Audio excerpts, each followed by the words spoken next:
So, welcome to all of you in the Bhagavad Gita session 3. All of you are taking part very enthusiastically. It's really motivating me a lot to give the session on the Bhagavad Gita, this part. So, before we proceed for this Bhagavad Gita session, let's have a just 1 minute for a small kirtan. जय श्री कृष्ण चैतन्य प्रभु नित्यानंद श्री अद्वैत गदाधर शिवासादि गौर भक्तविंद। हरे कृष्णा कृष्णा कृष्णा हरे हरे हरे रामा राम राम हरे हरे हरे कृष्णा कृष्ण कृष्ण हरे हरे हरे राम राम राम हरे हरे हरे कृष्णा कृष्णा कृष्णा हरे हरे हरे राम राम हरे हरे हरे कृष्णा कृष्णा कृष्णा हरे हरे हरे राम हरे हरे। जय हो प्रभुपादा प्रभुपादा प्रभुपादा शिला प्रभुपादा निताई गौर हरि बोल हरि बोल हरि बोल हरि बोल। जय श्री श्री राधा राधिका रमण भगवान की जय। श्री श्री कृष्ण बलराम की जय। ओम ज्ञानम तिमिरांधस्य ज्ञानंजन शलाकया चक्षुर्मितं येन तस्मै श्री गुरुवे नमः। नमः ओम विष्णुपादाय कृष्णप्रेष्ठाय भूतले श्रीमते भक्ति वेदांत स्वामी इति नामिने। नमस्ते सरस्वते देवे गौरवाणी प्रचारिदे निर्विशेषा शून्यवादी पाश्चात्य देश तारिणे। जय श्री कृष्ण चैतन्य प्रभु नित्यानंद श्री अद्वैत गदाधर श्रीवासादि गौर भक्त वृंद। हरे कृष्णा कृष्णा कृष्णा हरे हरे हरे राम राम राम हरे हरे।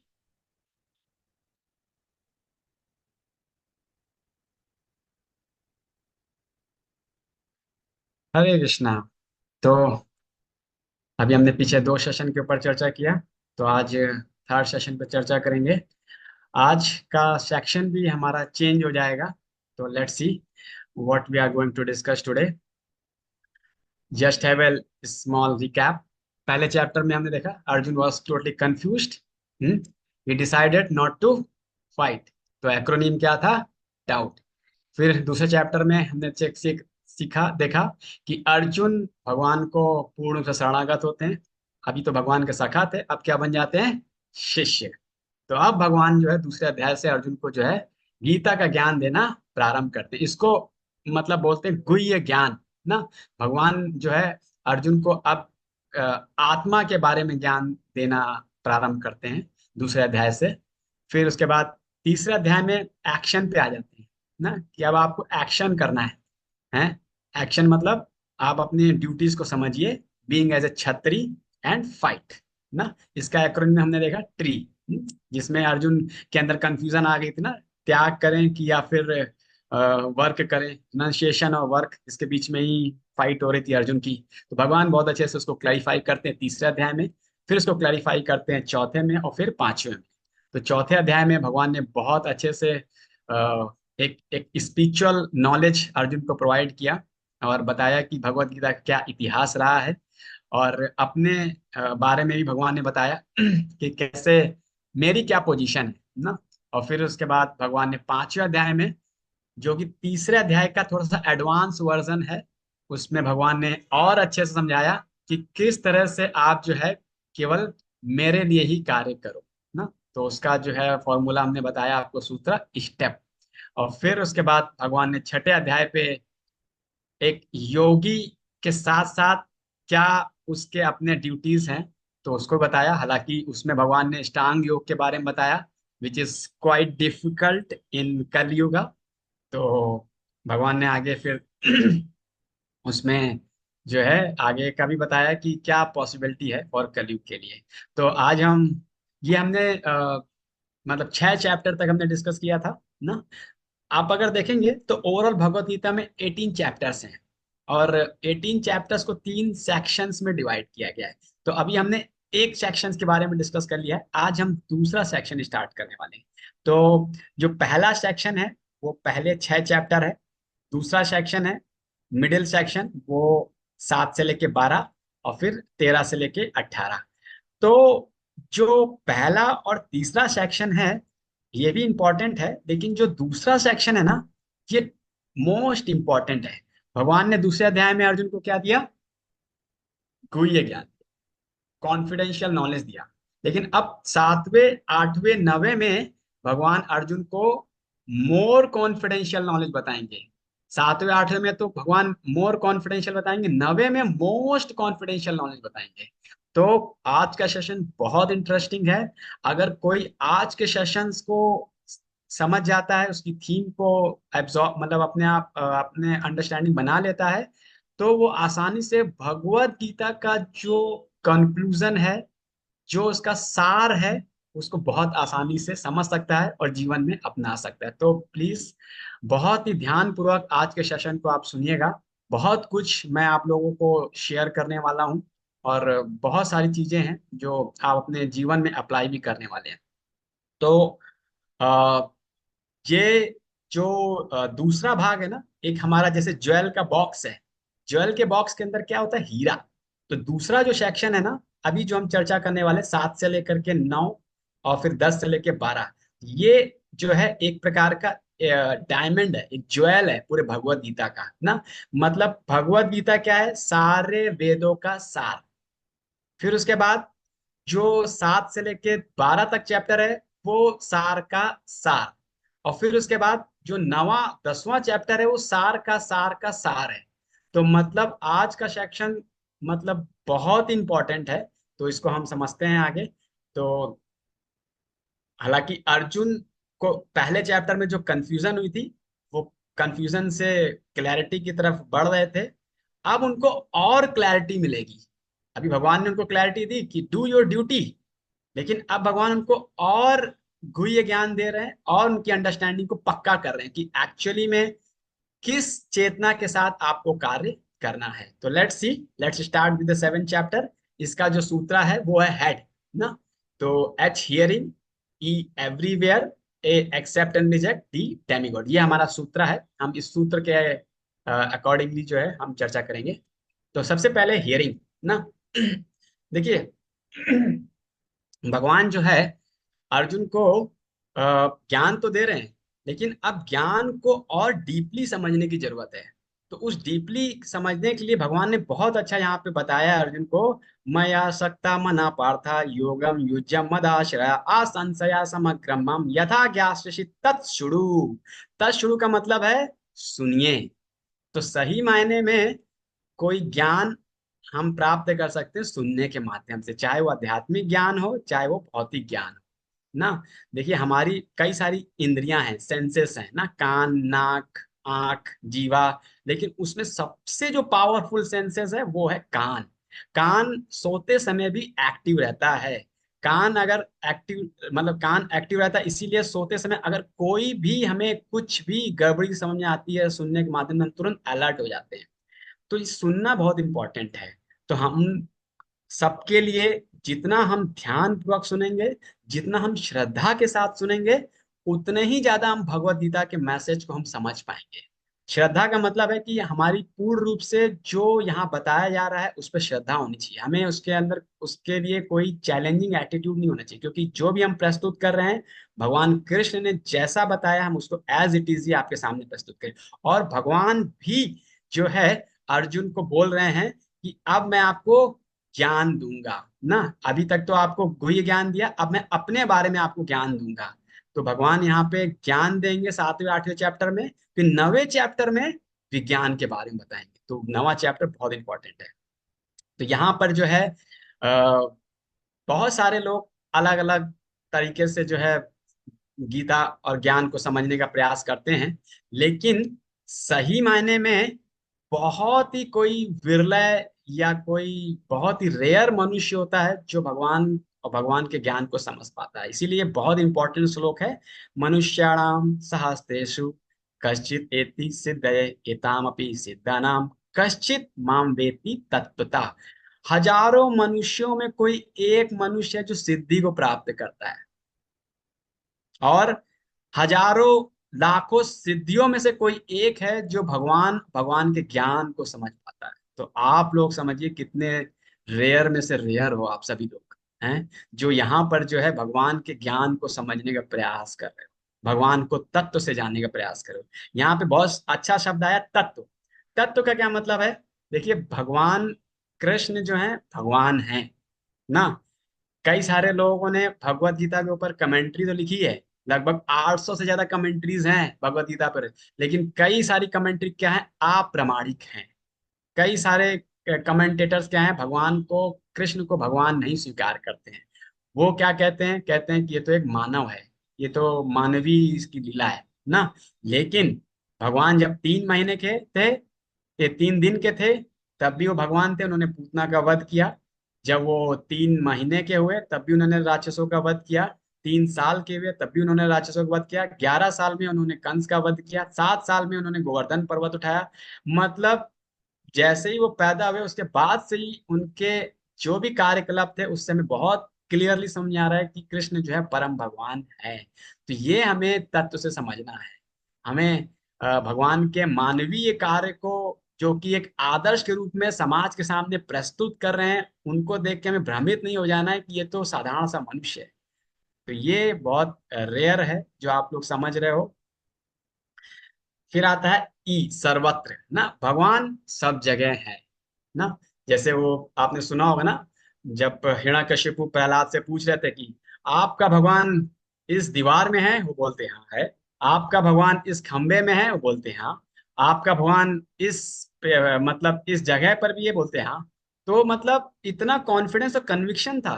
तो भगवान या यहाँ पर वही ज्ञान दे रहे हैं, कि वही समझाने का प्रयास करें कि मैं हर जगह हूँ ना, मैं अंश अंश में निवास करता हूँ, उपस्थित हूँ। तो हम इसको समझेंगे। तो यहाँ पे भगवान जो है अपनी शक्तियों के बारे में अर्जुन को ज्ञान दे रहे हैं ना। तो यहाँ पे भगवान की 2 शक्तियां हैं, एक पराशक्ति और एक अपराशक्ति।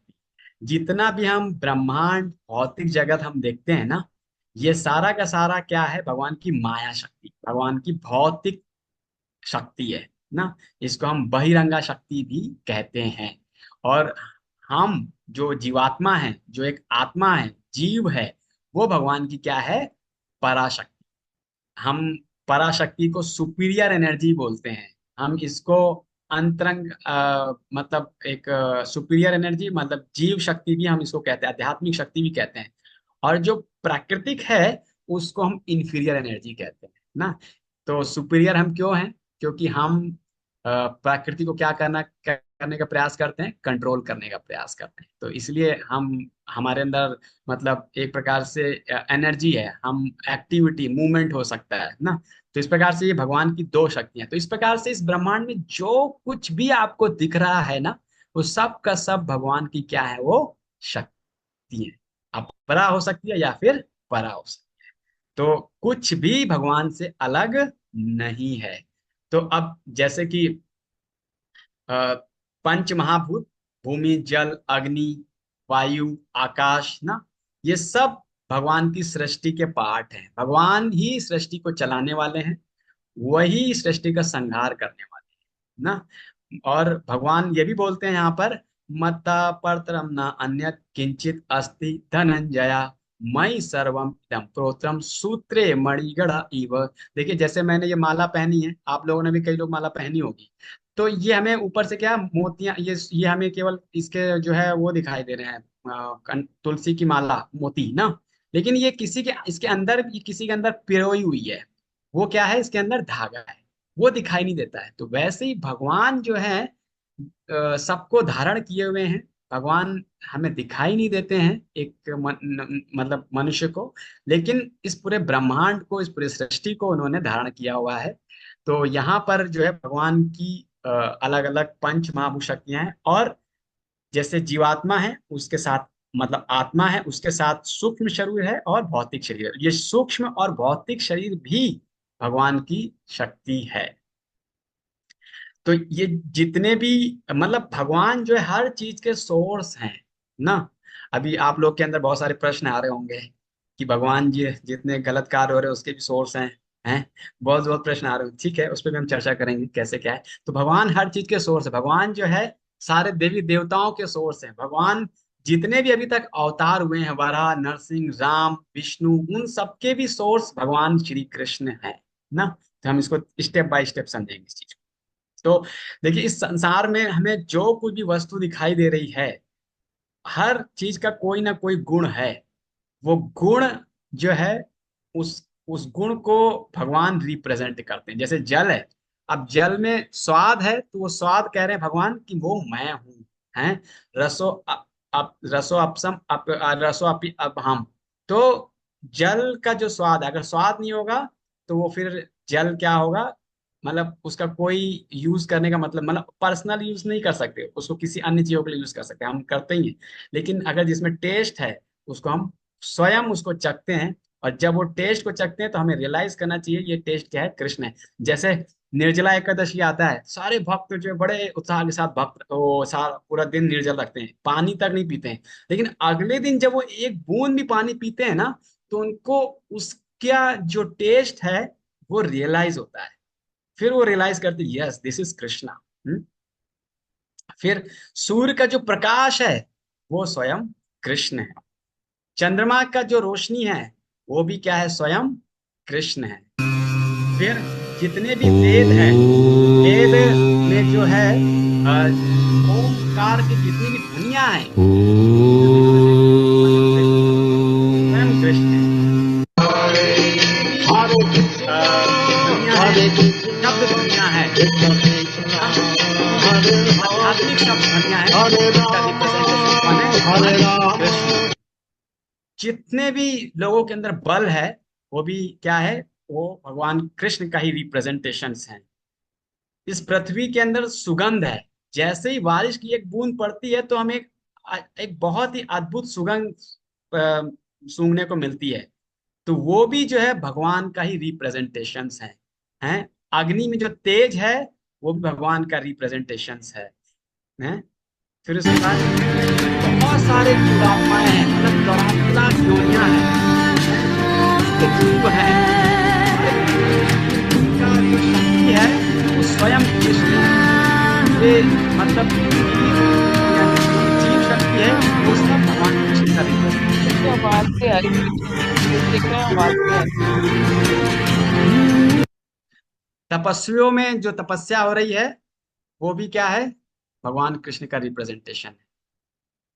जितने भी योनियां हैं, उन योनियों का जो बीज है, उनका जो सोर्स है, उनका रिप्रेजेंटेशन है भगवान श्री कृष्ण। जितने भी बुद्धिमान लोग हैं ना, भगवान 15वें अध्याय में बोलेंगे, आप मतलब अब जब 15 अध्याय चर्चा करेंगे ना, मता नहीं, भगवान बोलते हैं मता स्मृति ज्ञानम च अपहोनम चा, मेरे से स्मृति आती है, मैं इंस्पायर करता हूं तब बुद्धि कार्य करती है। फिर भगवान ये भी बोल रहे हैं कि धर्मो अवृद्धो काम, जो धर्म के अनुसार जो काम है संतान प्राप्ति के लिए वो भी मैं ही हूं।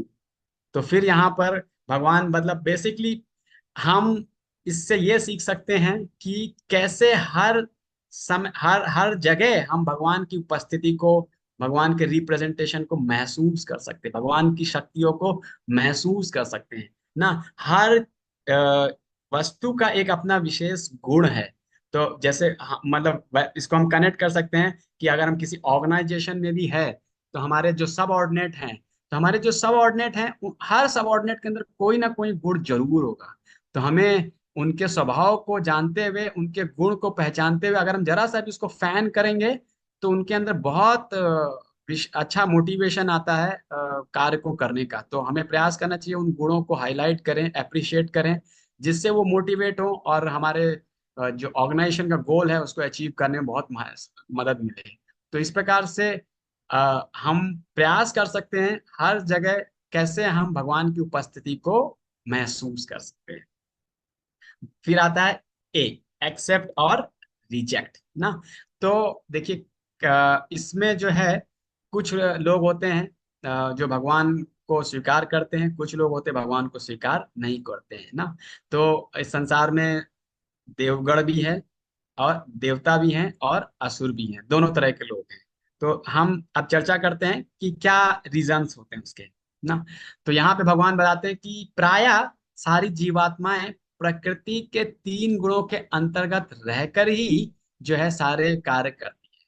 और जब हम, मतलब आप ऐसे समझिए कि आपने चश्मा पहना हुआ है, चश्मे में अगर लाल कलर का एक पॉलिथीन चढ़ा दिया तो अब आपको सारा लाल दिखाई दे रहा है। अगर चश्मे में येलो कलर का पॉलिथीन चढ़ा दिया है तो सारा येलो दिखाई दे रहा है। तो वैसे ही आप जिस प्रकृति के मोड के अंदर फंस जाते हो, ट्रैप हो जाते हो, तो आपका स्वभाव नेचर वैसे ही होने लगता है।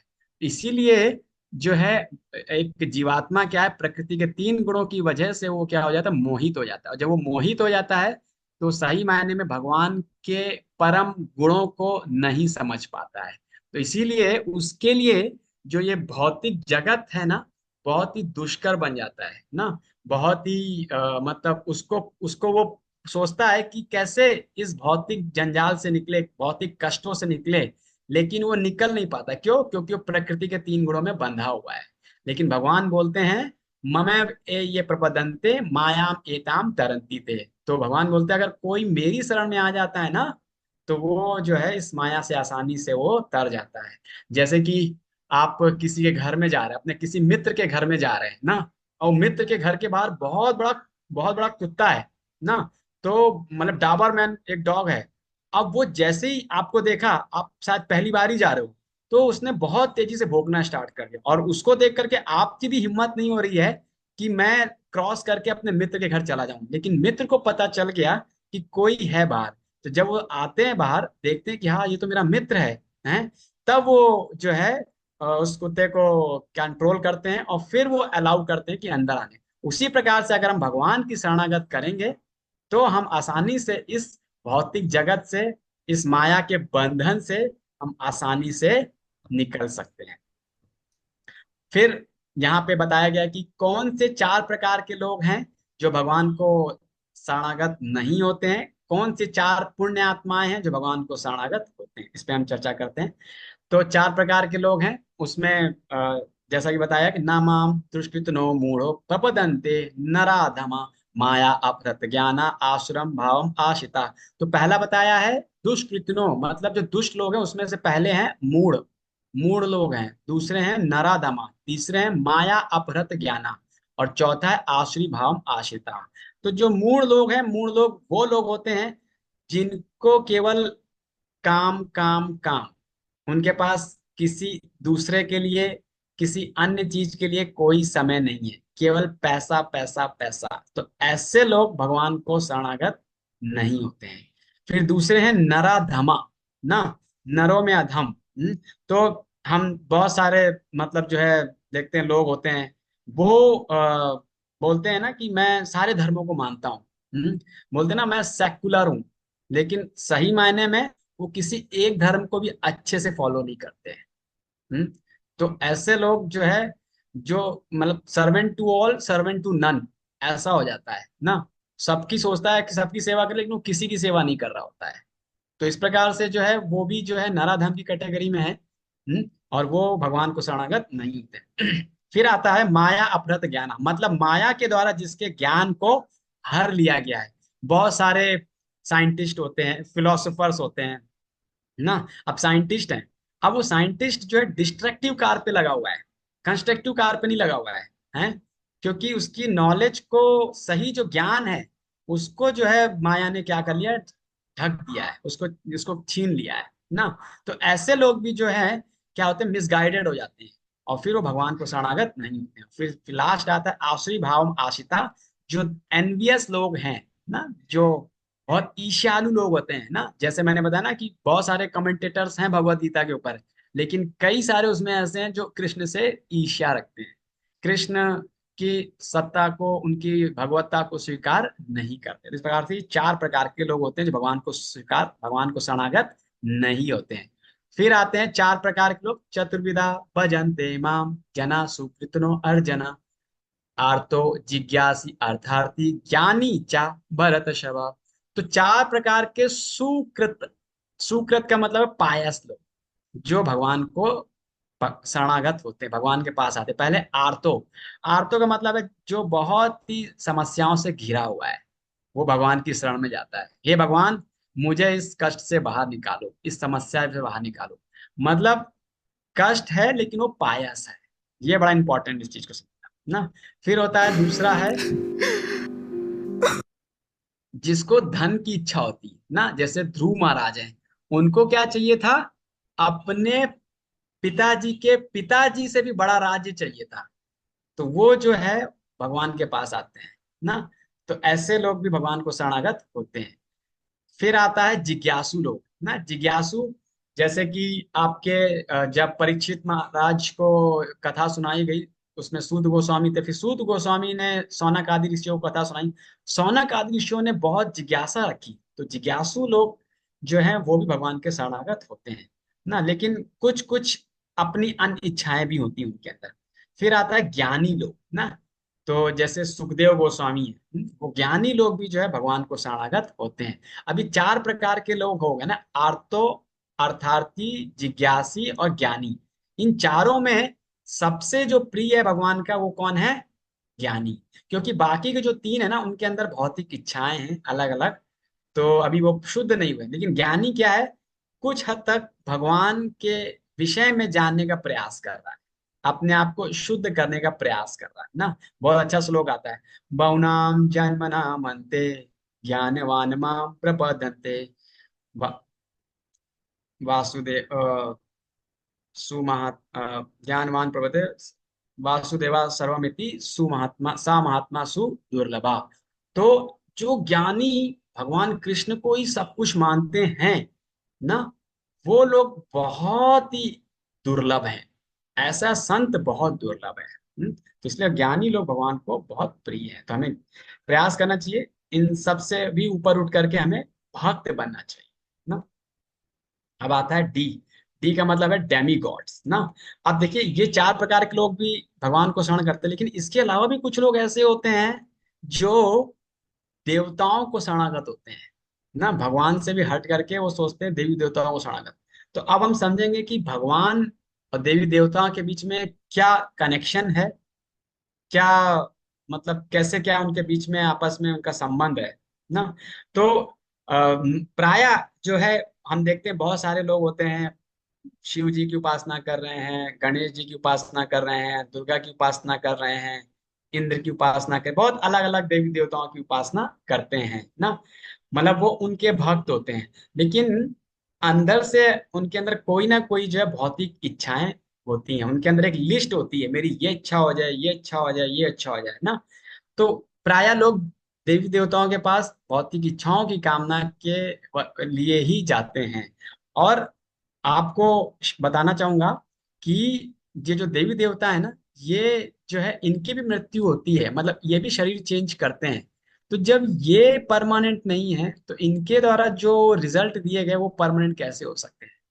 तो इनफैक्ट इनके द्वारा जो रिजल्ट होते हैं वो हमें और भौतिक बंधनों में बांधने वाले होते हैं। तो यहाँ पर बहुत अच्छा श्लोक है, अंतवंतुम फलम तेषाम, अल्पमेध शाम। मतलब ये जो देवी देवताओं के द्वारा जो फल दिए जाते हैं ये बहुत ही टेम्परेरी होते हैं। अब हमें डिसाइड करना है कि हमें टेम्परेरी हैप्पीनेस चाहिए या परमानेंट हैप्पीनेस चाहिए। अगर टेम्परेरी हैप्पीनेस से ही आप खुश हो तो देवी देवताओं पर, लेकिन किसी को परमानेंटली हैप्पीनेस चाहिए तो please come to Krishna consciousness. तो जो देवी देवताओं की पूजा करते हैं वो देवी देवताओं के पास जाते हैं ना, स्वर्ग लोक तक जाते हैं, फिर जहाँ वहां पे उनके पुण्य क्षीण होते हैं, भोग करने के बाद फिर वो पृथ्वी पे आते हैं। लेकिन जो भगवान के भक्त होते हैं, भगवान की सेवा करते हैं, भगवान के धाम जाते हैं, फिर वो पुनः वापस नहीं आते, वहीं पे ही उनका जो है नित्य शाश्वत आनंद वो प्राप्त करते हैं। तो इस प्रकार से चौथे अध्याय में भी हमने देखा कि लोग काम इच्छाओं की पूर्ति के लिए जो है वो क्या करते हैं, देवी देवताओं की पूजा करते हैं ना। हालांकि भगवान सभी के सोर्स हैं, सारे देवी देवताओं के सोर्स भगवान हैं ना। जैसे कि एक प्राइम मिनिस्टर है, उसके बहुत सारे कैबिनेट मिनिस्टर्स हैं। सारी शक्तियां कैबिनेट मिनिस्टर को कहाँ से प्राप्त होती हैं? प्राइम मिनिस्टर से। अगर प्राइम मिनिस्टर सैंक्शन ना करे तो कैबिनेट मिनिस्टर किसी का लाभ किसी को दे नहीं सकते ना। तो देवी देवता भी अगर कोई लाभ किसी को देना चाहते हैं, उसका सैंक्शन पहले वो कृष्ण से कराते हैं, कृष्ण से पास होता है, फिर वो जो है आगे उसको अपने जो भी भक्त होते हैं उनको वो देते हैं। तो चॉइस आपका है कि आपको भगवान की सेवा करनी या परम भगवान की सेवा करनी, ईश्वर की सेवा करनी या परम ईश्वर की सेवा करनी ना। आपको टेम्परेरी हैप्पीनेस चाहिए या परमानेंट हैप्पीनेस चाहिए। तो ये अंतर है। हमने जैसा बताया कि ये सारे देवी देवता क्या है, भगवान के अंग हैं।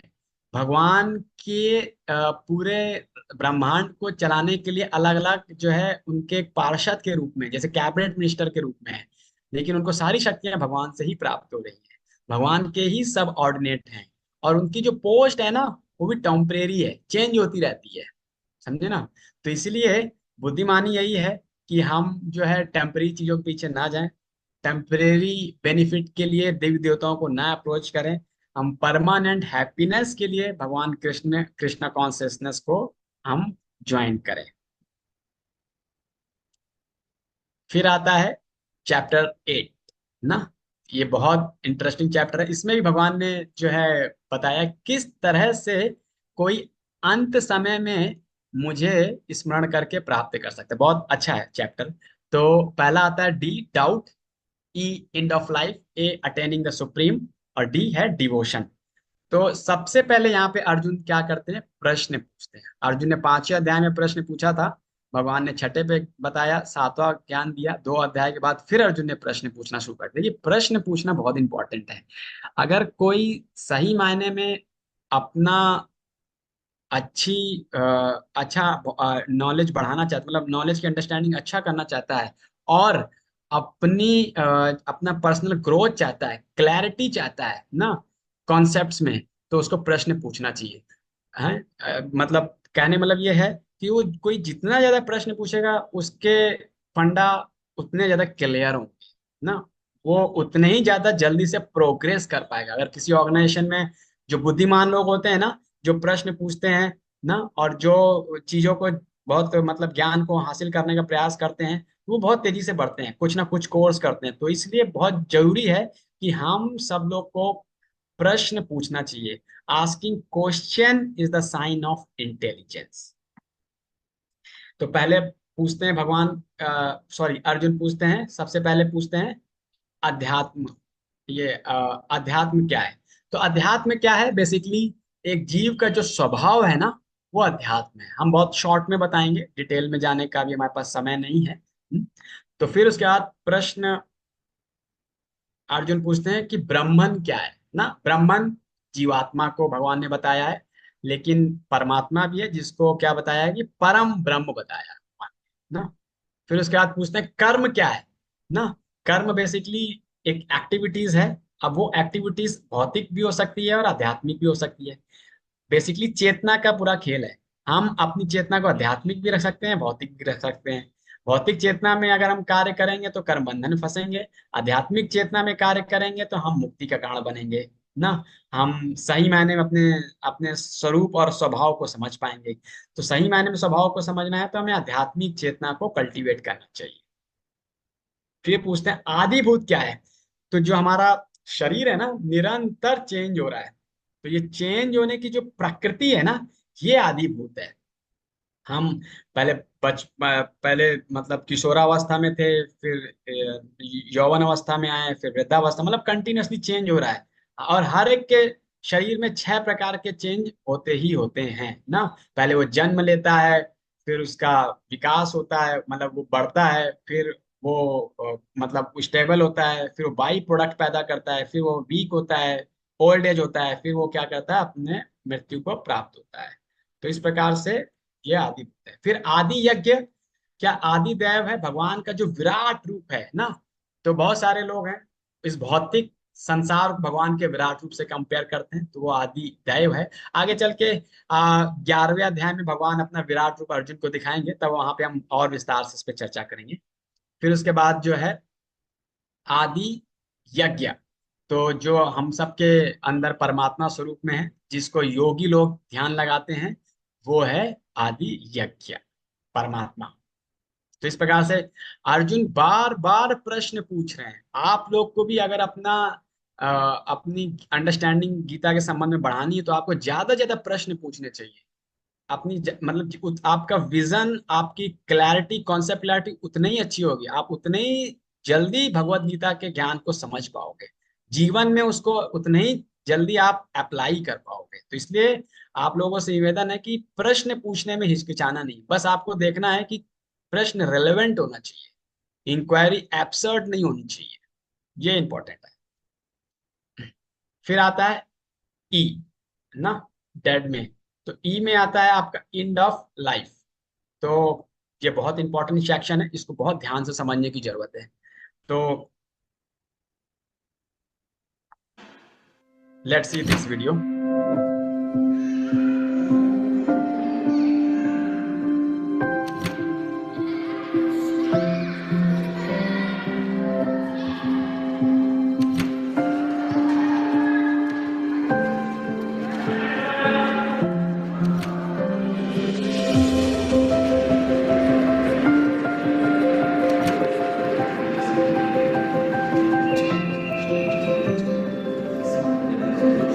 So, what's through this door?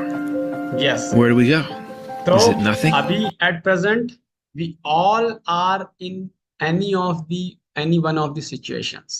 तो हम सब, कोई युवावस्था में है, कोई वृद्धावस्था में है, कोई बचपन में है, कोई टीनेजर्स में है ना।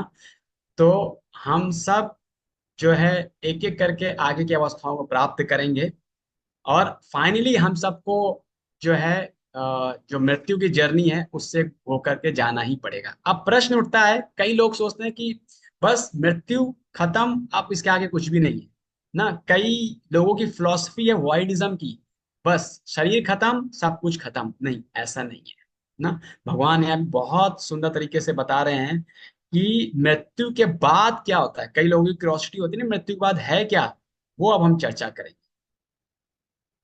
तो भगवान यहाँ पे बताते हैं, बहुत सुंदर श्लोक है। अंत काले च मामेव स्मरण मुक्ता कलेवरम, या प्राति समद्भावम याति नास्ति अत्र संशया। तो देखिए, जब मृत्यु होती है ना, तो आत्मा जो है एक शरीर से दूसरे शरीर में ट्रांसफर होती है ना। हमने इस बारे में दूसरे अध्याय में चर्चा किया था। अब दूसरे शरीर में क्यों ट्रांसफर होती है, उसका कारण होता है। उसका कारण ये होता है कि वो अपने कर्मों के अनुसार और अंत समय में उसकी कैसी मनोदशा थी, उसके अनुसार उसको दूसरा शरीर प्राप्त होता है। अगर उसकी मनोदशा भक्तिमय है, आध्यात्मिक चेतना है, भगवान में पूर्ण रूप से लीन है, तो उसको आध्यात्मिक शरीर प्राप्त होगा। अन्यथा भौतिक चेतना में है, तो उसको भौतिक शरीर प्राप्त होगा। इसीलिए भगवान बोल रहे हैं कि अंत समय में अगर मेरा स्मरण करते हुए शरीर को त्यागोगे ना, तो आप मुझे ही प्राप्त करोगे। तो इसलिए हम सबको, जो हमारी फाइनल जर्नी है, फाइनल एग्जाम है, फाइनल एग्जाम के लिए हम सब लोग को प्रिपरेशन करना शुरू कर देना चाहिए। हमारा फाइनल एग्जाम क्या है? डेथ। तो हमें उस परीक्षा में पास हो, हमें फिर से जो है भौतिक बंधनों में नहीं आना है। फिर से हमें जन्म मृत्यु का जो कष्ट है ना, बुढ़ापा और बीमारी का जो कष्ट है, उस कष्ट में हमें नहीं फंसना है। तो इसलिए जो है हमें अभी से जो है भगवान की भक्ति, भगवान का स्मरण, भगवान का नाम जप, इन सब का प्रैक्टिस करना प्रारंभ कर देना चाहिए। भक्ति के नियमों को, भक्ति के अंगों को जो है हम अपने जीवन में अपनाना चाहिए, ताकि धीरे धीरे हम जो प्रैक्टिस करेंगे वही हम अंत समय में याद कर पाएंगे। कोई अगर ऐसा सोचता है कि अभी हम पूरी मस्ती कर ले, मौज कर लें ना, और अंत समय में हम भगवान का नाम ले लें और शरीर छोड़ दे, इम्पॉसिबल। आपने सुनी होगी ना वो कहानी कि एक बार एक व्यापारी होता है, वो उसका बस अंतिम समय ही होता है, तो अंतिम समय में वो देखता है सारे परिवार वाले हैं ना, तो उसको लगता भी है वो सारे परिवार वाले यहाँ खड़े हैं, तो पूछता मेरा बड़ा बेटा कहाँ है, वो बोलता मैं यहाँ पे हूँ। वो बोलता मेरा बीच वाला बेटा कहाँ है, वो यहाँ पे हूँ। छोटा बेटा कहाँ है, वो यहाँ पे। फिर वो कहता है कि अरे सब यहीं पर, दुकान में कौन है। तो मतलब उसकी चेतना अंत समय में क्या है, कृष्णमय नहीं है, उसकी चेतना कहाँ पे, दुकान में है। तो इसलिए जैसी आप प्रिपरेशन करेंगे वैसे ही आप एग्जाम को पास कर पाएंगे। अगर आपने प्रिपरेशन नहीं किया तो एग्जाम पास नहीं कर सकते। तो इसलिए बहुत जरूरी है अभी से हमें प्रिपरेशन करना शुरू कर देना चाहिए। ये अजामिल का केस है फोटो में, जहां पर जो है अजामिल अपने बच्चे का नाम नारायण रखता है और अंत समय में अपने बच्चे से अटैच होता है, तो नारायण नारायण नारायण पुकारता है। तो आप भयानक रूप देख रहे हैं ना, ये सारे यमदूत हैं। और फिर उसके बाद विष्णु दूत आ जाते हैं, क्योंकि वो नारायण का नाम ले रहा है। तो विष्णु दूत क्या करते हैं, उनकी रक्षा करते हैं। और फिर जब वो देखता है कि इस तरह से विष्णु दूत के दर्शन होते हैं, फिर से वो भक्ति में लगता है और भगवान के धाम चला जाता है, फिर वो कष्टों में नहीं फंसता है। ये पास्ट टाइम में आप लोगों ने देखा होगा किस तरह से गजेंद्र जो थे बहुत कष्ट में थे, अंतिम समय में थे, भगवान को स्मरण करते हैं, भगवान उनकी रक्षा करते हैं, और फिर उसके बाद वो क्या है, वैकुंठ धाम में ऊपर चले जाते हैं। क्या पुराणों में कथा सुनी होगी। फिर भगवान बताते हैं कि अगर मेरा स्मरण नहीं किया तो फिर क्या। तो भगवान बताते हैं, यम यम वापि स्मरण भावम तजन्ते अंतकलेवरम तम तम एविति कौन्तेय सदा तद्भाव भाविता। मतलब जैसा जैसा आपकी मनोदृष्टि मनोभावना होगी अंत समय में, वैसा वैसा आपको शरीर प्राप्त हो जाएगा। इसीलिए हमें पॉजिटिव मनोभावना को विकसित करना है। हर समय हमें पॉजिटिव रहने का प्रैक्टिस करना है। नेगेटिविटी हमें नहीं लाना है अपने जीवन में। नेगेटिव रहेंगे तो अंत समय में भी नेगेटिव होकर के ही हम शरीर छोड़ेंगे, मृत्यु को प्राप्त होंगे, फिर हमारी बहुत दुर्गति ही होगी। इसलिए हमेशा पॉजिटिव रहो, पॉजिटिव एटीट्यूड, पॉजिटिव माइंडसेट। उसके लिए अध्यात्म, अध्यात्म इज फुल ऑफ पॉजिटिवनेस। तो अध्यात्म को अपनाएंगे, कृष्णा कॉन्शियसनेस को अपनाएंगे, तो निश्चित तौर से जो है आप अपने जीवन को सफल बना लेंगे। तो अभी हम कुछ एग्जाम्पल्स देखते हैं ना आगे। तो अभी हमें नहीं पता कि हमारी मृत्यु कब किस समय कहाँ क्या कैसे हो सकती। कभी कभी लगता है मैं तो अभी बच्चा हूँ, मेरा तो अभी पूरा उम्र है, अभी मेरी थोड़ी मृत्यु होने वाली, अभी हम इसके बारे में क्यों सोचें ना। कैसे कभी कभी ऐसे थॉट्स आते हैं, लेकिन नहीं, मृत्यु can come at any moment, we never know. ये कुछ इंसिडेंट्स कैच किए गए हैं, रिकॉर्ड किए गए हैं कि हर एज में किस तरह, पता नहीं कहाँ कब क्या कैसे उसकी मृत्यु हो गई है। We never know when will we will meet the death. तो इसलिए हमेशा हमें रेडी रहना है एग्जाम को क्वालिफाई करने के लिए। और फिर जैसी हमारी चेतना होगी हमें वैसा ही शरीर प्राप्त होगा। अगर हमारी काम इच्छाओं से बड़ी चेतना होगी तो हमें कुत्ते का शरीर, आलसी होंगे तो पोलर बियर, ईर्ष्यालु होंगे तो सर्प, अगर हमें अंग प्रदर्शन का होगा तो पेड़, अगर हम बहुत ज्यादा मांस खाने वाले होंगे तो हम शेर का शरीर प्राप्त होगा। तो इस प्रकार से हम सबको ये प्रयास करना है किस तरह से हम इस भौतिक चेतना से, भौतिक शरीर से बचें, इस भयावह शरीर से बचें, और हम जो है आध्यात्मिक शरीर को प्राप्त करें। उसके लिए हम सबको कई सारे भक्त हैं इन आप में से जो हरे कृष्णा महामंत्र प्रतिदिन चैंट करते हैं। मिनिमम कोई एक माला, कोई दो माला, कोई 16 माला भी जप करता है ना। तो अगर कोई नहीं करता है तो ये राइट टाइम है, आज से ही हम स्टार्ट कर दें। 108 बार सुबह और 108 बार शाम को, ऑफिस जाने से पहले और सोने से पहले। तो इस तरह से हम अपने जीवन को भौतिक चेतना से निकाल के आध्यात्मिक चेतना में डाल सकते हैं। तो हर समय भगवान यहाँ पे अर्जुन को भी वही संदेश दे रहे हैं, तस्मात् सर्वेषु कालेषु माम अनुस्मर युद्ध च मयि अर्पित मनोबुद्धि मामे वैश्य संशया। भगवान ये नहीं कह रहे हैं कि सब छोड़ो, हैं भगवान ये नहीं कह रहे हैं कि अर्जुन जंगल जाओ, वन में जाओ, मतलब पहाड़ों पे जाओ। भगवान कह रहे अपना कार्य करो और मेरा साथ ही साथ में स्मरण करो। अब ये कैसे पॉसिबल है, आप जो भी कार्य कर रहे हो, चाहे वो अपने ऑफिस में हो, चाहे आप कुकिंग कर रहे हो, चाहे आप क्लीनिंग कर रहे हो, आप कुछ भी कर रहे हो, साथ ही साथ में आप हरे कृष्णा महामंत्र का जप करते रहिए। हरे कृष्णा कृष्णा कृष्णा हरे हरे, हरे राम राम राम हरे हरे। तो आप कोई भी कार्य कर रहे हो, हरे कृष्णा महामंत्र को साथ ही साथ में जप करते रहे। तो ये जो है हमें अभ्यास करना पड़ेगा। अभ्यास करेंगे तभी हम जो है हर समय, अंतिम समय कृष्ण को याद कर पाएंगे। अच्छा, एक बहुत इंपॉर्टेंट पॉइंट आप लोग के मन में आ सकता है कि हमने पूरा जीवन तो हमने अभ्यास किया, कृष्ण की सेवा की, भक्ति की, अब अंत समय में हमारे मुंह से कृष्ण निकल ही नहीं पाया, फिर क्या है? कुछ प्रश्न, ये प्रश्न हो सकता है कई होगा, भाई क्या भरोसा अंत समय में भी निकले ना निकले ना। लेकिन हाँ, भगवान is a sensitive and sensible. Varaha Purana बताते हैं कि भगवान ऐसे भक्तों को स्वयं लेके जाते हैं जो पूरा जीवन जो है कृष्ण को स्मरण करता है, मृत्यु के समय अगर किसी कारण स्मरण नहीं कर पाता है, नहीं हो पाता है, तो भगवान स्वयं उसको जो है अपने धाम लेके जाते हैं। तो इसमें कोई संशय नहीं करना है कि जो है मेरा प्रयास विफल हो गया। आपका प्रयास कहीं से भी विफल नहीं होने वाला है, वो सफल ही होने वाला है। फिर आता है ए, ना, अटेनिंग द सुप्रीम। तो बहुत सरल सा तरीका है, कृष्ण की भक्ति का हमें अभ्यास करना है, प्रयास करना है। अगर हम करेंगे तो भगवान बहुत ही सुलभ के साथ आपके साथ अवेलेबल हो। ऐसे बहुत सारे आचार्य हैं जिनका अनुभव है, जिन्होंने अपना जीवन भक्ति पूर्ण रूप से भगवान को सेवा में लगाया है। भगवान उसके लिए बहुत ही आसानी से जो है उपलब्ध है। क्यों? क्योंकि वो हर समय कृष्ण को याद करता है और कृष्ण हर समय अपने भक्तों को याद करता है। फिर आता है डी, डिवोशन।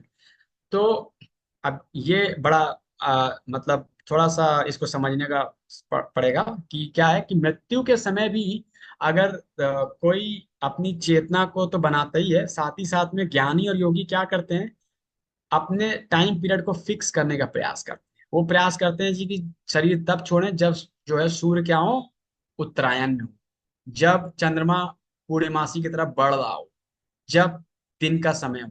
तो उस समय अगर छोड़ते हैं शरीर, योगी लोग, कुछ कुछ उनके अंदर शक्ति होती है, वो कंट्रोल कर पाते हैं, तो वो ब्रह्म ज्योति को प्राप्त होते हैं।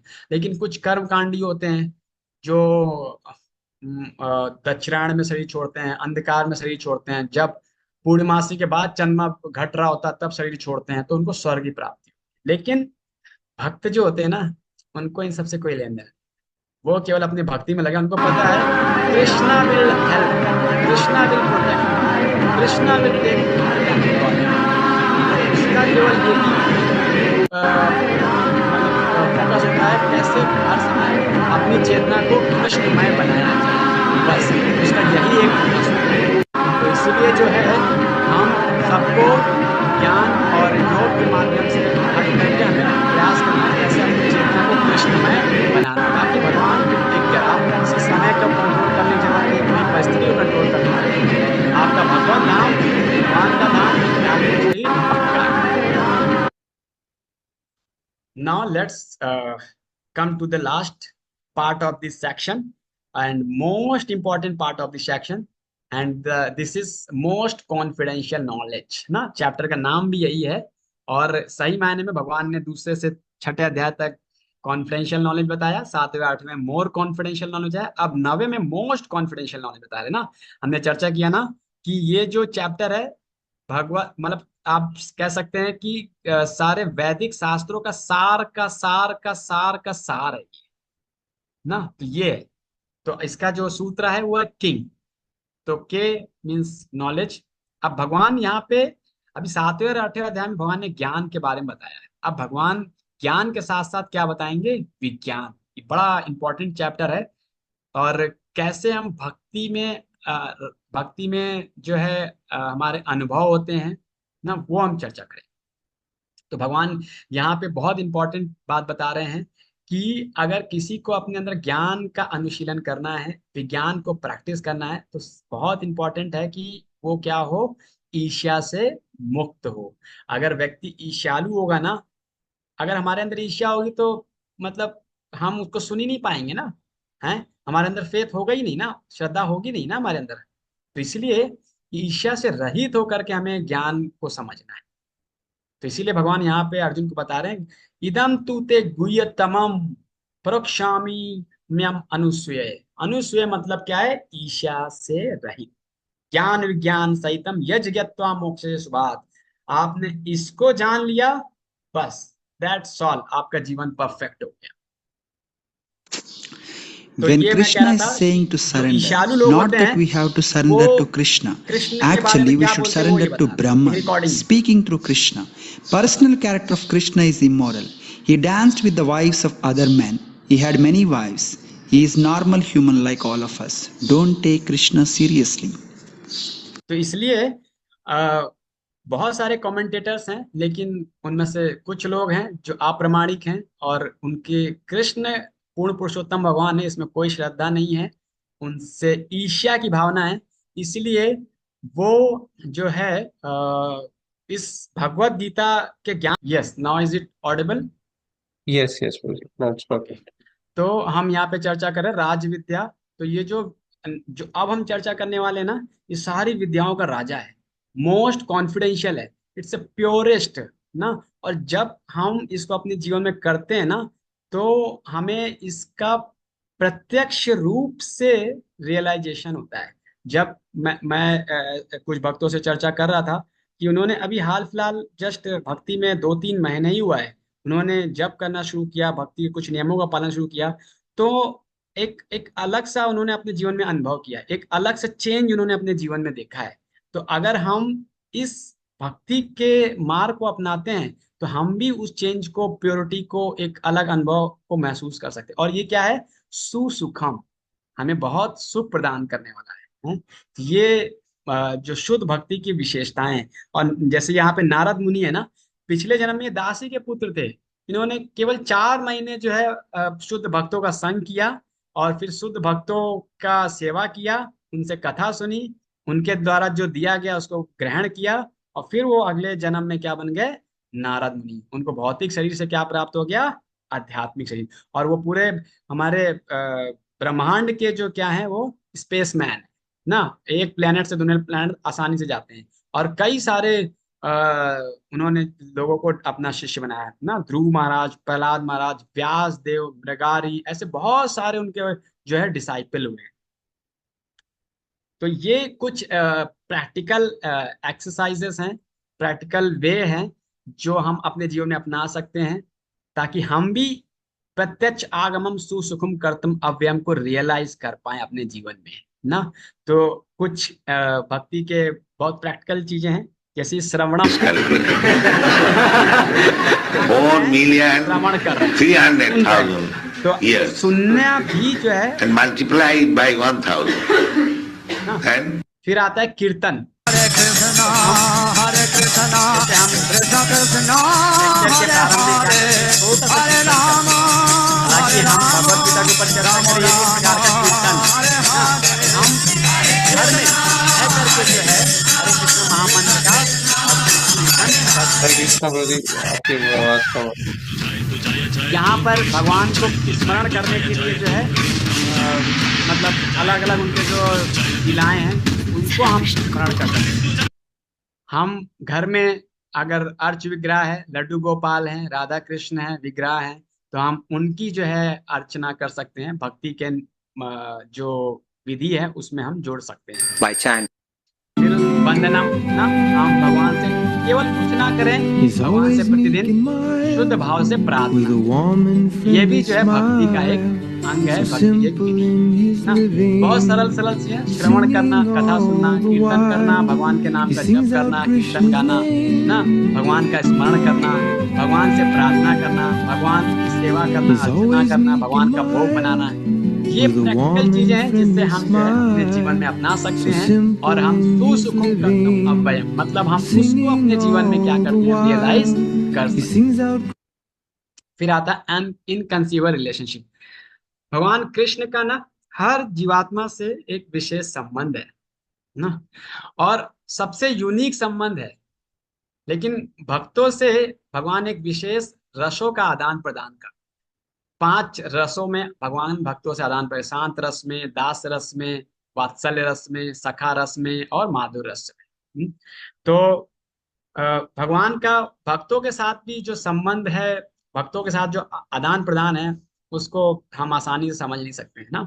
जैसे कि यशोदा माई, ना यशोदा माई क्या थी, भगवान को बांधने का प्रयास कर रही थी ना, यशोदा दामोदर लीला में। तो हम समझ ही नहीं पा रहे थे, भगवान बंद ही नहीं रहते। तो ये भगवान और भगवान के भक्तों के बीच में इनकंसीबल रिलेशनशिप है, जो केवल वो भक्त समझ सकता है, या फिर हम आचार्यों के माध्यम से समझ सकते हैं। जो भगवान के शुद्ध भक्त हैं उनके माध्यम से हम कुछ कुछ समझ सकते हैं। यहाँ पर यशोदा माई है, भगवान को बोलती मुंह दिखाओ, भगवान क्या दिखाते हैं, पूरे ब्रह्मांड को दिखाते हैं ना। तो ये एक अलग भाव है। तो इस तरह से एक ये जो संबंध है ये बहुत ही अचिंत्य है, इसको समझा नहीं जा सकता आसानी से। और भगवान जो है पूरे ब्रह्मांड को धारण करने वाले हैं ना, पूरी सृष्टि को धारण करते हैं। हमने बताया था ना, ये जो हमारी माला है, माला के अंदर क्या है, धागा है। तो वो धागा दिखता नहीं, लेकिन सारी पूरी माला को क्या किया, धारण करके रखा हुआ है। तो वैसे भगवान भी जो है दिखते नहीं है, लेकिन पूरे ब्रह्मांड को उन्होंने धारण करके रखा हुआ है। तो भगवान यहाँ पे भगवत गीता में बताते हैं, एकांशेन स्थितो जगत। तो हम केवल एक अंश मात्र से भगवान जो है पूरे जगत को क्या किया, उन्होंने अपने मतलब उसको धारण किया हुआ है। फिर आता है एन, नॉन वर्शिप। देखिए अब भगवान के भक्त तो है ही हैं, लेकिन कई सारे अभक्त भी हैं। कई सारे लोग हैं जो इनडायरेक्टली भगवान की उपासना करते हैं, डायरेक्ट उपासना नहीं करते हैं। तो हम अब उस पर चर्चा करेंगे। तो आपने मायावादी या निर्विशेषवादियों का नाम सुना होगा ना। तो वो क्या बोलते हैं, निराकार ब्रह्म की जो है उपासना करते हैं ना। वो कृष्ण को भगवान नहीं मानते, वो मानव के रूप में मानते हैं। तो इसलिए भगवान यहाँ बोलते हैं, अवजानंती माम मूढ़ा मानुषम तनुमाश्रय परम भाव अजानत मम भूत महेश्वर। तो जो मूर्ख लोग हैं, मूढ़वादी हैं, वो मुझे नहीं समझ पाएंगे। वो मुझे केवल मनुष्य के रूप में ही जान पाएंगे, इससे ज्यादा नहीं जान पाएंगे। तो यहाँ पर जो है भगवान बताते हैं कि ऐसे लोगों के जो प्रयास होते हैं आध्यात्मिकता में, मोग आशा मोग कर्मणा ना, मोग चेतसा है, तो ये सारे के सारे क्या होते हैं, विफल होते हैं। फिर जो भगवान के भक्त होते हैं, उनको भगवान स्वयं उनकी रक्षा करते हैं। महात्मानस्तु माम पार्थ दैवीं प्रकृतिम आश्रया भजन्ति अनन्य मनसो ज्ञात्वा भूतादि अव्ययम। तो जो भगवान के भक्त होते हैं, भगवान स्वयं जो है अपनी अंतरंगा शक्ति के माध्यम से जो है उनकी उनकी देखभाल करते हैं। क्यों? क्योंकि वो अनन्य भाव से क्या कर रहे हैं, भगवान का भजन करते हैं और भगवान की भगवत्ता को जानते, भगवान की स्थिति को जानते हैं। और हर समय केवल उनका एक ही प्रयास होता है, क्या, सततम कीर्तयन्तो माम यतन्तश्च दृढ़वता नमस्यन्तश्च माम भक्त्या नित्य उक्ता उपासते। तो हमेशा वो जो है क्या करेगा, भगवान का कीर्तन करेगा, और दृढ़ भाव से करेगा। उसको ये नहीं लगेगा कि अभी 2 घंटा माला कर लिया बस, अब नहीं। वो हमेशा 24 घंटे लगेगा। और हमने जैसा बताया पीछे, तस्मात् सर्वेषु कालेषु माम अनुस्मर युद्ध च। भगवान कह रहे अपने सारे कार्य करो और साथ ही साथ में हरे कृष्णा महामंत्र का भी जप करते रहिए। आपके लिए ये नहीं है कि आपने सारे कार्य छोड़ दिए, फैमिली छोड़ दिया, और फिर वो that is not practical, that is not advisable. और इसलिए भगवान बताते हैं, तस्मात् सर्वेषु कालेषु माम अनुस्मर युद्धेच। अर्जुन को भी यही बता रहे हैं, और आप सबके लिए भी यही इंस्ट्रक्शंस हैं कि आप भी जो है जो कार्य कर रहे हो, जिस स्थिति में कर रहे हो, जहां कर रहे हो, वहीं पर जो है भगवान के नाम का उच्चारण करते रहिए। फिर ये 3 अलग अलग प्रकार के उपासक हैं ना। एक है एक रूपता वाले, जैसे कि कभी कभी प्रधानमंत्री जो है जेल के अंदर आते हैं ना, तो अज्ञानी लोग को पता नहीं होता है कि वो प्रधानमंत्री है। वो क्या कहें, सोचेंगे ये तो साधारण सा व्यक्ति है। और फिर वो ये भी सोचते हैं कि जब वो साधारण व्यक्ति प्रधानमंत्री बन सकता है, तो मैं भी बन सकता हूँ प्रधानमंत्री। साधारण व्यक्ति अगर भगवान बन सकता है, तो मैं भी भगवान बन सकता हूँ। तो ये लोगों की मनोभावना होती है। कुछ लोग होते हैं जो देवी देवताओं की उपासना करते हैं, जैसा कि हमने पीछे चर्चा किया। कुछ लोग होते हैं भगवान के विश्व रूप की पूजा करते हैं ना। तो उसके लिए भी हम 11वें अध्याय में विश्व रूप के बारे में चर्चा करेंगे। तो ये अलग अलग उपासक है भगवान के। तो कोई भगवान को डायरेक्टली पूजा करता है, उपासना करता है, कोई इनडायरेक्ट वे में उपासना करता है। और जो जिस वे में उपासना करेगा उसकी वही गति ना। तो यहाँ पर क्या है कि जो देवताओं की पूजा करेगा वो देवलोक जाएगा, पितृ की पूजा करेगा पितृलोक जाएगा, भूतों की पूजा करेगा भूतलोक जाएगा, और जो भगवान की उपासना करेगा, भगवान की सेवा करेगा, भगवान के धाम जाएगा। कई लोग बोलते हैं ना कि आप किसी भी देवी देवता को पूजिए, आपको एक ही रिजल्ट प्राप्त होगा। ऐसा नहीं है। आपने, अगर आप दिल्ली में हो और दिल्ली में रह करके अगर आपने जो है बॉम्बे का टिकट लिया है, तो ऐसा नहीं कि आप कलकत्ता पहुंच जाओगे। आप बॉम्बे ही पहुंचोगे। जहां जिसका टिकट ले रहे हो, जहां जिसकी उपासना कर रहे हो, आप उसी के पास पहुंचोगे। तो इसीलिए बुद्धिमानी यही है, हमें अपनी स्थिति को जानना है, भगवान की स्थिति को जानना है, भगवान के अन्य जो कनेक्टेड लोग हैं उनकी स्थिति को जानना है, फिर अकॉर्डिंगली हमें पाथ को चूज करना है। ये लास्ट सेक्शन है इसका, ग्लोरीज ऑफ भक्ति, बहुत इंटरेस्टिंग है। भगवान की भक्ति बहुत सरल है। देवी देवताओं की उपासना कभी कभी कठिन हो जाती है, क्योंकि देवी देवताओं को प्रसन्न करने के लिए ये चढ़ावा करो, वो चढ़ावा करो, ये यज्ञ करो, वो यज्ञ करो ना। लेकिन भगवान बहुत सरल तरीके से जो है अपने भक्तों से प्रसन्न होते हैं। केवल क्या करना है, पत्रम पुष्पम फलम तोयम यो मे भक्त्या प्रयच्छति तदहम भक्ति उपहतम अश्नामि पैतात्मनम। कोई भी अगर भगवान को पत्र है, फूल, पुष्प, पानी, भक्ति के साथ केवल इतना ही कोई अगर ऑफर कर देना, भगवान उसको स्वीकार कर देते हैं, उसकी भक्ति को। लेकिन देवी देवताओं के केस में ऐसा नहीं है। उनके लिए तो आपको बड़ी मेहनत करनी पड़ेगी। उनको उनकी जो विधि विधान है उसको उस हिसाब से संतुष्ट करना पड़ेगा, नहीं तो आपको फल नहीं प्राप्त होगा। हैं, फल की जगह कुछ और प्राप्त हो जाएगा। तो इसलिए जो है भगवान की भक्ति बहुत सरल है। हाँ, आपको कुछ नहीं करना है, केवल हरे कृष्णा कृष्णा कृष्णा हरे हरे, हरे राम राम राम हरे हरे, बस इसको ही आप जहां पर भी हो, जैसे भी हो, प्रतिदिन इसको जप जरूर करो ना। और आपके पास जो सामर्थ है भगवान को ऑफर कर दिया, नहीं तो एटलीस्ट पत्रम पुष्पम फलम तो है, तो एक गरीब से गरीब व्यक्ति भी जो है भगवान को आसानी से भक्ति के साथ ऑफर कर सकता है। तो ये भक्ति जो है ये इंपॉर्टेंट है। हमारी चेतना में क्या है वो इंपॉर्टेंट है। चेतना में काम है या फिर सेवा है। चेतना में सेवा होनी चाहिए, काम नहीं होना चाहिए। अगर काम की भावना हो गई तो भगवान को स्वीकार नहीं करें, क्योंकि वो फिर आपके अपने लिए है। सेवा क्या है, भगवान की। ये दो चीजें हैं। फिर उसके बाद भगवान कहते हैं कि चलो आप ये नहीं कर सकते, आप जो भी कार्य कर रहे हो ना, यद करोषि यद स्नासी यद जुहोषि ददासी यद। जो भी कार्य करते हो यद करोषि, जो भी खाते हो यद स्नासी, जो जुहोषि जो भी अर्पण करते हो, ये सब जो जो भी है आपके पास में मुझे अर्पित कर दो। जो भी तपस्या करते हो उसका फल मुझे अर्पित कर दो, बस। आप कुछ नहीं कर सकते तो इतना तो कर ही सकते, सभी के सब कर सकते। कहीं ना कहीं कोई ना कोई कैसे ना कैसे जॉब करता है या कुछ ना कुछ करता है, तो अपने फल को तो भगवान को अर्पित कर ही सकता है। ये तो बहुत आसान है, बता रहा हूँ, भक्ति बहुत आसान है। फिर उसके बाद भगवान बोलते हैं कि अगर इस तरह से कोई अर्पित करता है तो कर्म बंधनों से क्या हो जाता है, वो मुक्त हो जाता है। शुभ अशुभ नाम की कोई चीज उसके लिए रह नहीं जाती। ये नहीं मतलब ये देवी देवताओं में रहता है, ये अशुभ है वो शुभ है। जब भगवान की भक्ति में कर कोई लग जाता है ना, हर चीज शुभ हो जाती है। शुभदा एक सिम्टम है भक्ति का, ठीक है ना। फिर उसके बाद भगवान की कोई भक्ति करे या ना करे, भगवान सबके प्रति समभाव रखते हैं।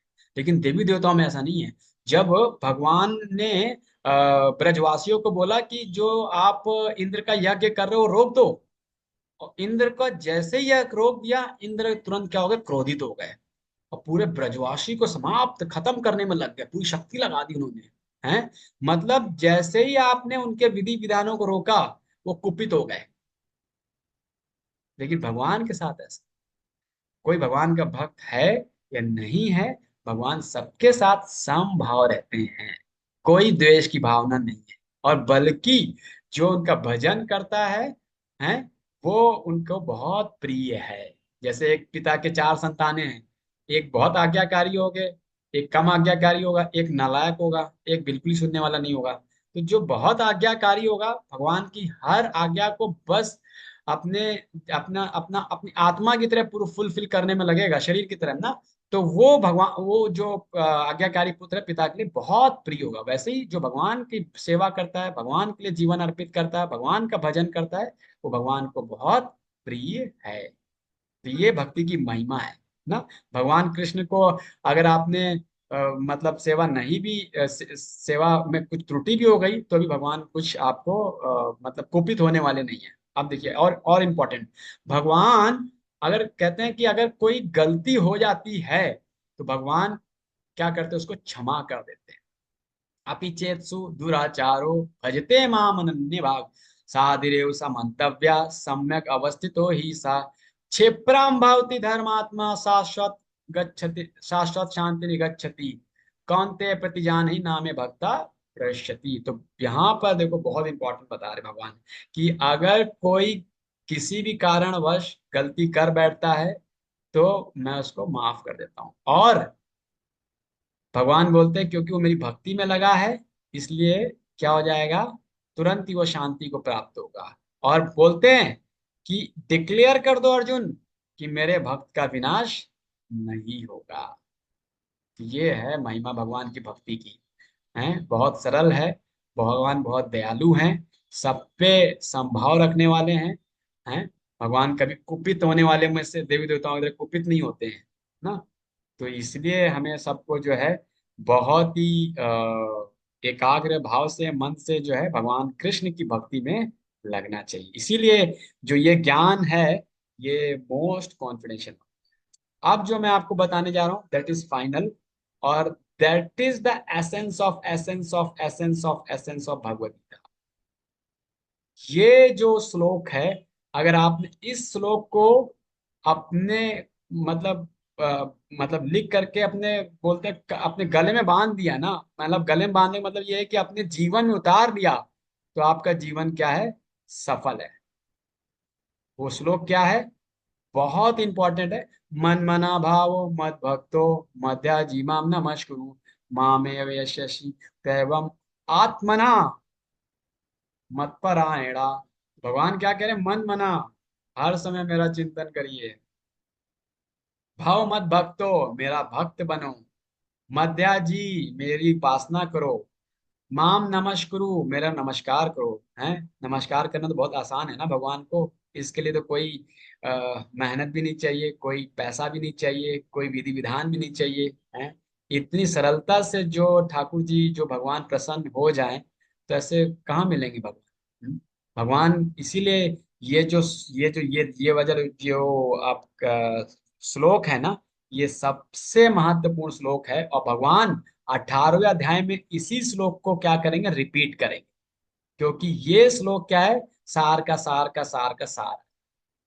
ये सबसे confidential most most most confidential knowledge है जो भगवान यहाँ पे आप सब लोग को दे रहे हैं। तो ये बहुत सरल भी है, बहुत आसानी से हम कर सकते हैं।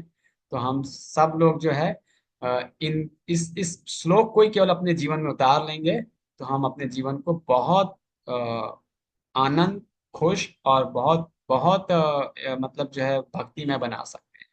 तो इसके साथ ही जो है हम ये सेक्शन यहाँ पे खत्म करते हैं। तो ये किंग, और फिर हमने यहाँ पे चर्चा किया, भगवान ने पहले अपने बारे में बताया, फिर भगवान ने बताया अंत समय में हमें कैसे स्मरण करना है, और फिर भगवान मोस्ट कॉन्फिडेंशियल नॉलेज अध्याय संख्या 9 बताते हैं। तो अभी किसी का कोई प्रश्न है, क्वेरी, जिज्ञासा है तो आप सब लोग पूछ सकते हैं। हरे कृष्णा गुरु।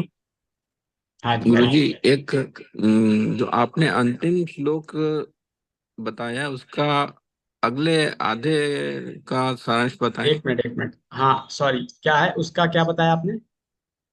जो अंतिम श्लोक है उसका आधे का सार बताया था, अगले आधे पार्ट का बता दें। अच्छा वो, अच्छा ओके ओके ओके, उसमें भगवान यही बता रहे हैं कि इस तरह से जो है माम एवं आत्मना मत परायणा है। तो ऐसे लोग जो है पूर्ण रूप से जो है मेरे ऊपर क्या हो जाते हैं, मत परायण हो जाते हैं, मेरे परम भक्त बन जाते जी, धन्यवाद। हरे हैं। कृष्णा जैसे प्रभु। हरे नंदा सर। कृष्णा। हाँ जी। प्रभु जी, आपने ये बताया ना कि हर समय पॉजिटिव रहने की कोशिश करनी चाहिए हमें, है ना। हम्म पर प्रभु हम्म जी, कभी कभी जीवन में कोई ऐसी परेशानी आ जाती है तो फिर सबसे ज्यादा मतलब कि उस समय नेगेटिव थॉट्स बहुत ज्यादा आते हैं। नेगेटिव थॉट्स बहुत ज्यादा आते हैं, तो इसीलिए हमें क्या करना है, सही एसोसिएशन पकड़ना है ना। हमें अच्छे लोगों का संग करना है, पॉजिटिव लोगों का संग करेंगे तो हम पॉजिटिव रहेंगे। और हमें अभ्यास भी करना है साथ ही साथ। तो ये करेंगे तो आप, अगर सिचुएशन टेंस भी आएगी ना तो आप टॉलरेट करेंगे, टॉलरेंस पावर आपकी बढ़ जाएगी। और फिर आप चीजों को बहुत ही अलग एंगल से समझ पाओगे, देख पाओगे। तो उसके लिए आपको अच्छे लोगों का, अच्छे भक्तों का संग करना है। और प्रयास करना है हर समय भगवान के नाम का स्मरण करते रहना है, ताकि अपने अंदर भी वो पॉजिटिविटी बनी रहे। जी प्रभु जी, जस थैंक माता, यू सो मच। जस माता। प्रभु जी हरे कृष्णा। हरे कृष्णा। प्रभु जी मैं सुनील सोनी बात कर रहा हूँ। आपका और वॉइस क्लियर नहीं है। प्रभु जी हाँ जी, बताइए, बोलिए। अभी अभी आपको आवाज आ रही है मेरी? आ रही, अब आ रही है। हेलो हाँ जी, आ रही आवाज। हेलो। आ रही आवाज आ रही है। आपने म्यूट दबाया हुआ हो क्या? हाँ जी प्रभु जी, आपकी आवाज आ रही है, आप पूछ लीजिए अपना प्रश्न। हरे कृष्णा। आई थिंक उनका डिस्कनेक्ट हो गया। ओके। यस, किसी और का कोई प्रश्न है? हरे प्रभु जी कृष्ण। हरे। हाँ जी, हरे पूछिए। कृष्ण। हाँ जी, यस माता जी। हाँ प्रभु जी, जैसे आपने बताया कि हमें मतलब कि सारे कार्य करते रहना है और भगवान का स्मरण करते रहना है, हर समय हम्म, भगवान का महामंत्र जपते रहना है। हम्म। लेकिन वो मुंह से तो हम जपते रहते हैं, लेकिन मन के अंदर ये बहुत भौतिक विचार आते रहते हैं। तो क्या वो मंत्र उसका इफेक्ट होगा? बिल्कुल होगा। आप दवा लोगे तो दवा का इफेक्ट तो होता ही है ना। है, दवा आप ले रहे हो तो आप, वो दवा दवा काम करेगी, धीरे धीरे धीरे शुद्धिकरण करेगी। आप बस अपना प्रयास करते रहिए। दैट्स ऑल, आपके हाथ में प्रयास है। आप उसकी चिंता मत करिए, आप बस करते रहिए। Yes ma'am. और धन्यवाद। यस, किसी और का कोई प्रश्न? प्रभु जी हरे कृष्णा। कैसे पता चले हाँ जी। प्रभु जी हरे कृष्णा। से हरे मिलके कृष्णा। अंजलि हो जाएंगे? मेरा एक प्रश्न है।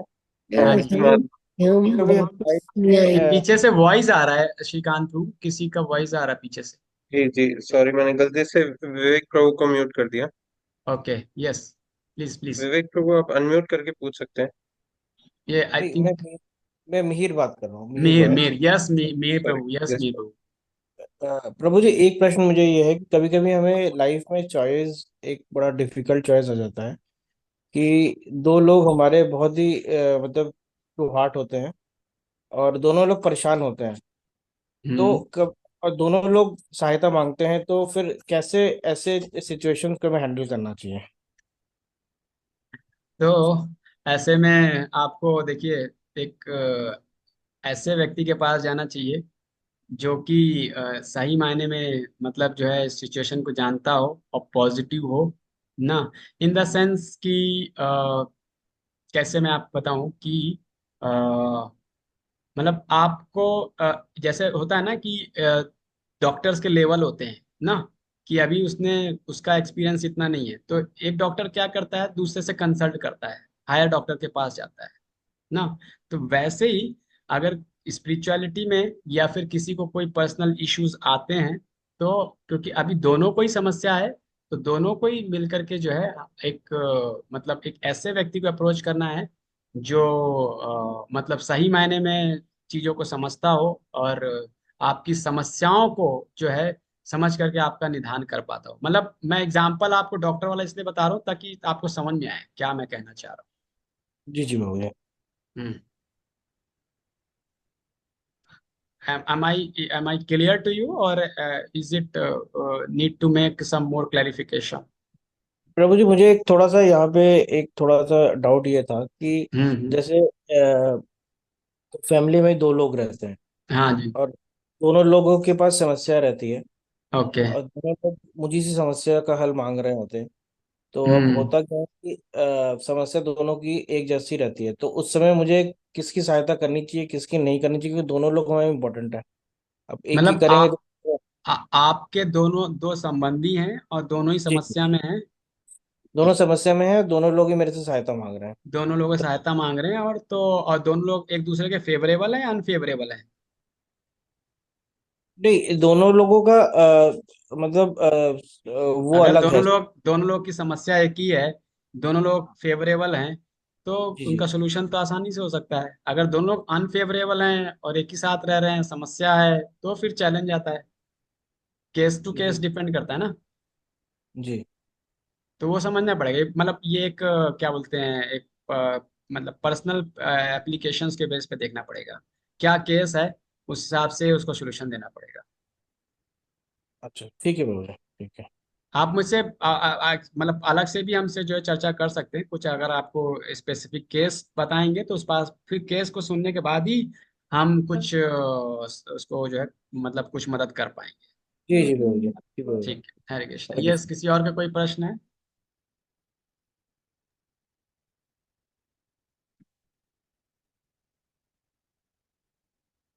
ओके, तो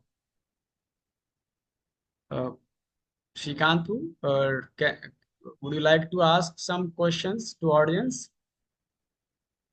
एक्चुअली मुझे ऑलरेडी काफी लेट हो गया। मैं ओके बस ओके। सबसे ये रिक्वेस्ट करना चाह रहा था कि प्लीज अपने नाम से आप जो आपने रजिस्टर किया है हमारे साथ, अगर आप उससे ज्वाइन कर पाएंगे तो हमारे लिए आसानी होगी अटेंडेंस को प्रॉपर्ली मेंटेन करने के लिए। अगर आप बाई चांस नाम नहीं चेंज कर पा रहे हैं, आपको दिक्कत आ रही है, तो आप अपने नंबर से या फिर अपना नाम आप चैट में दे दीजिए हमें, तो हम उसे एडिट कर देंगे आपके लिए। Hare thank Krishna. You. Thank you. Yes माता जी।